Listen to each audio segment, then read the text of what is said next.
Janasena BJP కూటమి విజయంతోనే కాకినాడ నగరంతో పాటు జిల్లాలోని 7 అసెంబ్లీ నియోజకవర్గాలలో అభివృద్ధి సంక్షేమ సాకారం అవుతుందని సినీ నటుడు హైపర్ ఆది అన్నారు. ఎన్నికల ప్రచారంలో భాగంగా 12వ డివిజన్ సంజయ్ నగర్ లో నిర్వహించిన ప్రజాగళం సభలో కూటమి అభ్యర్థి మాజీ ఎమ్మెల్యే వనమాడి కొండబాబుతో కలిసి ఆయన పాల్గొన్నారు. ఈ సందర్భంగా మాజీ ఎమ్మెల్యే వనమాడి కొండబాబు మాట్లాడుతూ జగన్ ప్రభుత్వంలో యువతకు ఉద్యోగాలు లేకుండా పోయాయని అన్నారు. మాజీ మేయర్ సుంకర పావని మాట్లాడుతూ అభివృద్ధి సంక్షేమం జరగాలంటే టీడీపీ మిత్రపక్షం అధికారంలోకి రావాలన్నారు. సినీ నటుడు హైపర్ ఆది మాట్లాడుతూ కూటమి విజయంతోనే అభివృద్ధి సాధ్యమవుతుందన్నారు. ఈ కార్యక్రమంలో టీడీపీ నగర అధ్యక్షులు మల్లిపూడి వీరు, నాయకులు తుమ్మల రమేష్, భాజపా నగర ఇన్ఛార్జ్ గట్టి సత్యనారాయణ, నాయకులు లక్ష్మీనారాయణ, అల్లం రాజు, విసంశెట్టి లక్ష్మీనారాయణ, జనసేన నాయకులు సంగిశెట్టి అశోక్ తదితరులు పాల్గొన్నారు.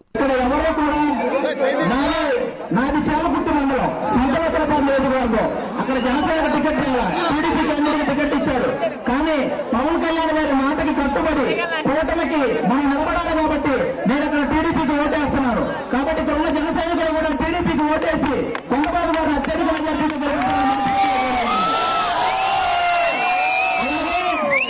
అలాగే మన ఎంపీ అభ్యర్థి ఎవరు ఉదయ్ శ్రీనివాస్ గారు, మన పవన్ కళ్యాణ్ గారికి తమ్ముళ్ళు లాంటి వ్యక్తి అన్నమాట ఉదయ్ శ్రీనివాస్ గారు.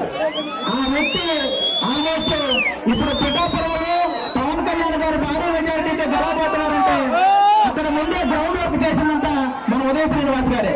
కాబట్టి అలాంటి వ్యక్తి టీ టైం ద్వారా ఎంతో మందిని వృద్ధి చెందేలా చేశాడు, ఎంతో మందికి జాబులు వచ్చేలా చేశాడు.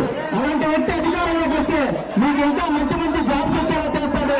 ఈ పిఠాపురం చుట్టుపక్కల అలాగే కాకినాడ సిటీ కానీ మొత్తం కాకినాడ కాన్స్టిట్యూన్సీ వచ్చి అన్ని నియోజకవర్గాల్ని బలపరచగల సత్తాల నాయకుడు ఉదయ్ శ్రీనివాస్ గారు. కాబట్టి ఉదయ్ శ్రీనివాస్ గారికి గాజు గ్లాస్ గుర్తు మీద ఓటేయండి, కొండబాబు గారికి సైకిల్ గుర్తు మీద ఓటేయండి. ఓకేనా? అయితే ఈ ప్రాంతం గురించి ఒకసారి గుర్తు చేసుకోవాలి మనం అందరూ కూడా. గతంలో మనం 99లో నేను ఎమ్మెల్యే అయిన తర్వాత ఈ ప్రాంతానికి వచ్చినప్పటిగా కంకర్ రోడ్లే అన్నీ కూడా, అక్కడి నుంచి కూడా డైరీ ఫార్మ్ సెంటర్ కూడా రోడ్ లేదు, సరిగ్గా రోడ్ లేదు. లారీ వాహనాలు కూడా ఇక్కడ ఉండే పరిస్థితి ఉండేది. రోడ్డు సరైన రోడ్లు లేవు. అదే నేను ఎమ్మెల్యే అయిన తర్వాత ఈ ప్రాంతానికి వచ్చినప్పుడు ఎక్కడో కుళాయి ఉండేది, అంతే, మంచినీళ్ళు కుళాయి. ఈ ప్రాంతంలో కుళాయి ఉంటే ఆ కుళాయిలో నీళ్ళు పట్టుకునే పరిస్థితి ఉండేది. అలాగే పర్లాపేట వెళ్ళినా, కిందకి వెళ్ళినా, ఇటు వెళ్ళినా అప్పుడు రాజకీయ కూడా లేదు. అదంతా కూడా డంపింగ్ యార్డ్ కింద ఉండేది అంతా కూడా. ఒక ఇల్లు కూడా లేవు ఇక్కడ. రెవెన్యూ వాళ్ళు కూడా అంత డెవలప్మెంట్ లేదు. ఈ ప్రాంతానికి వస్తే చివరి ప్రాంతం అంతే, ఇది లాస్ట్. ఇటే లారీలు తప్ప ఇంకేం తిరిగి కాదు. ఇల్లులు కూడా తక్కువ, అన్ని తాటెక్కిళ్ళు అట్లాంటివి ఉండి.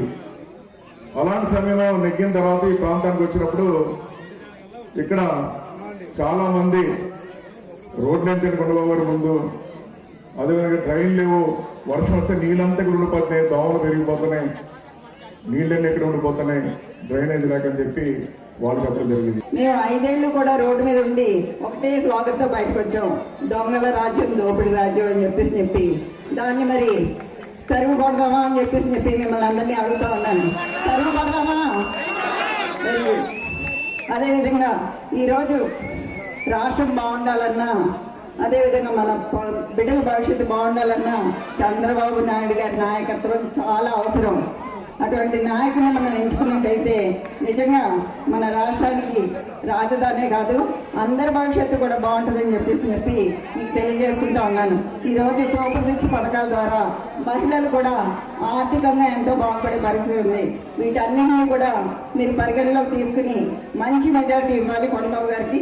అదేవిధంగా మన స్థానం నుండి కాకినాడ జిల్లాకి ఎంపీగా పోటీ చేస్తున్నటువంటి ఉదయ్ శ్రీనివాస్ కూడా మంచి మెజార్టీ ఇవ్వాలని చెప్పి మీ యొక్క 2 ఓట్లు సైకిల్కి 1 గ్లాస్కి వేయాలని చెప్పి కోరుకుంటూ సెలవు. ప్రభుత్వం ఏదైనా సైట్లు ఇచ్చినా, పేద ప్రజలకు ఇల్లు ఇచ్చినా అవి క్యాన్సిల్ చేయడం, అవి క్యాన్సిల్ చేసి మళ్ళీ తిరిగి పేరు మార్చడం అని ఎప్పుడూ జరగలేదు.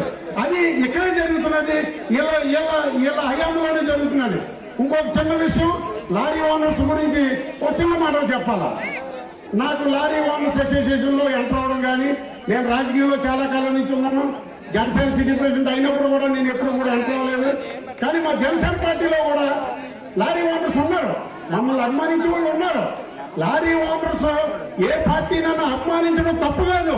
కానీ వాళ్ళ మీద జులుము చేయించడం అన్నది చాలా తప్పు.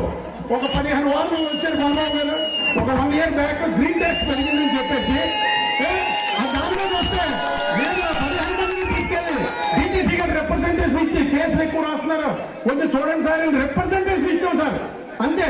మేము చేసింది లేదు, వాళ్ళకి న్యాయం చేసింది లేదు. కానీ ఆ 15 మందిని సీరియల్ ఆపారండి.